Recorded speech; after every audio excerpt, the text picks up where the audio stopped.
بیایم با هم آماده شیم بریم شب چله دوست صمیمیم. ما 20 ساله که با هم دوستیم. خیلی زیاده نه؟ اسمش ایرانه ولی من هیچ وقت بهش نگفتم ایران. همیشه وطنم صداش میکنم. حق ندارم. خب ایران وطنمه دیگه.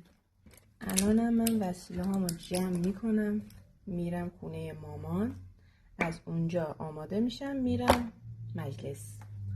تو هم دوستی داری که 20 سال باش رفاقت داشته باشی؟ خیلی کم پیش میاد الان فکر میکنم. ما در 70 دوره ما رفاقت خیلی ارزش داشت مگه نه؟ اون دستبندم،